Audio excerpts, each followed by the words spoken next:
Now, as the title says, you know, home will always be home, right? And my home will always be at Alsby, which I have shown you some videos. I will leave 1 or 2 links, possibly of this video, because it's good. They've left the music alone on it, if you want to watch it. And also, like the history of the blacksmiths, that's my home, and it always will be. Despite only living there for 25 years, and living at Welton near Lincoln for 4 years, and living in this house for 40 years, you know, my home will always be Alsby. Always will be. So, and I'm sure a lot of you know that where you grew up will always be your home. Now what it is, I shot this video, as I say, it's up there, I'll leave the link in the description, of the Bluestone Heath Road. And this is an old Roman road, right? So we're going back a long time, right?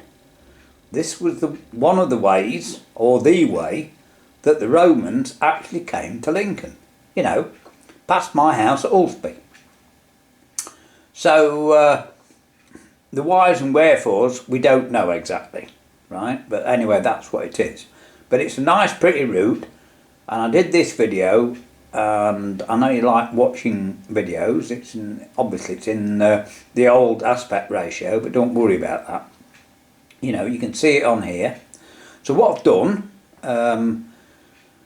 I've done a live video from my television screen. I tried to download it, it wouldn't. I've had a few problems actually, but anyway. So in the end, and then of course, I downloaded it and the aspect ratio was wrong on my phone. So I've done this 3 times. Anyway, I just want to explain how it is I've come to be living in Lincoln. And it may be a good job. I mentioned this on the blacksmiths video. Another link I'll put in the description. There'll be 2 or 3 if you want to watch them. I know most don't, but I'm just saying, if you do, I will try and remember to put them in the description of this video. Anyway, what happened was, I've told you about this recently, and I've done a video recently of the farm I grew up on about a mile away. And my friend, my long-term friend that I've seen recently and mentioned, Reg, his dad came to work on the farm. So what happened was, I went away to college, and I think I've told you this recently. And so I became friends with Reg. Then when I came home and started work as an agricultural engineer at Horncastle, his mate worked there, so we started hanging around together. Well, a year later, his dad moved back to a small village called Minting, where they came from. So of course I went over to see my friend Reg. Well, one Saturday night, yeah, it was Saturday, I went over and he went in, and his brother was there. Excuse me, his brother was there. So he said, "Oh, I'm going to a dance." I said, "Is there a band?" He said, "Yes." Well, there wasn't, it didn't matter. Anyway, it happened to be the Court School of Dancing, which was a ballroom dancing place. And George took me there. Well, I actually thought, well, it's not such a bad deal, is it? You know, it's a place to meet females. Because when you're there, they forced you to have a dance, right? I didn't want to at first, but then I did. Anyway, so my only night out for a long while was Thursday nights, not Saturdays, Thursday nights, going and either picking Reg up or leaving my car there and going with him and coming to Lincoln to the Court School of Dancing. Well, after, as I say, about 5 years, I met my ex-wife, right? I won't say too much about her, but anyway, and I'd moved, by the way, from Alsby to a job in a factory in Gainsborough. And the reason I'd done that was because we bought a crank grinder and put it in Scunthorpe. I had to run it, but there wasn't enough work. And Carl, my friend of mentor, he'd been a diabetic for years and years, and he had eye problems, you know, so he wasn't there to help me, and I couldn't get started on my own. So I had to get a job in a factory. So I got a job in Marshalls, which make the track marshals. So if you have a track marshal, now this is a very, very slim chance, I know, but because I've been crank grinding doing engines, they put me on an external grinder, a precision external grinder. And that's the reason that for my whole job, my whole life really. So anyway, what happened was, I did my job and then shortly after, well, a few months after that, we got married and I bought a mobile home because I vowed and swore I wouldn't live in Lincoln. Yeah, I know, you're all laughing, I've been here 40 years, I know, but that's fate for you, isn't it? Anyway, we bought a mobile home and I was there and we had my daughter and it was a reasonably happy time. Anyway, after 4 years the time came to sell it, otherwise I'd been stuck there. So that's exactly what we did, and we went to my mother-in-law's. Now, unbeknown to me, and I probably shouldn't be speaking of this, but anyway, I put myself in a position and I got chucked out after 4 weeks.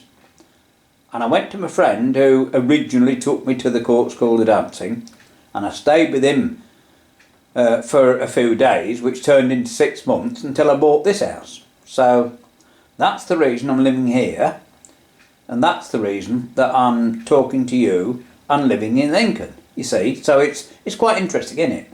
Anyway, you've seen this house and I've told you all about it in the past. It's been very good, you know, I didn't so-called move up because I bought it at a cheap year and the next year they doubled in price, and I didn't so-called move up, and then the interest rate went to 19%. And a lot of people lost the houses and never recovered. And if that had happened to me, I would probably be living in a tower block now, you know. But I was sensible enough not to move, not to so-called move up. Because when you move up, what you're doing is more hours at work, doing overtime, struggling on little money just to pay someone else more money. You're not moving up, you're moving down. You know, it's pretty common sense, it really is. But that's another story, isn't it? Eh? That's another story. Anyway, that's the tale of how I come to be in Lincoln. So now we'll get back to the video. I would urge you, as I say, I'm going to put the original one in the comments because it's they've taken all the money off me, but they've left the music on. They haven't silenced it, not yet, right? And so this was, you know, I mean, while I was courting my ex, I mean, I went to, I can't remember how many times on this road, because this is the way I went. And the other road that I've shown you very, very recently, that I've redone again, Ulsby Cross to Hagworthingham. So I used to go this way, right, and come home the other way, because it's a straighter road and a nicer road, you know, for most of it. So it's a circular route, and there's only, well, there's a couple of miles in it, if anything, you know, and you get a change of route. So that's what I've always done in my life. Now that brings me to yet another tale. Going to Bellevue from Ulsby, it's 120 miles, and you can go several ways. Well, the first time I went, which was a long time ago, 1968, I looked and it said A57. So I went on the A57. Well, the A57 is Snake Pass. It's a mountain road. It's terrible, right? It's nice for tourists and for one scenic drive, but it's not the direct route. So anyway, and when we came home it was foggy.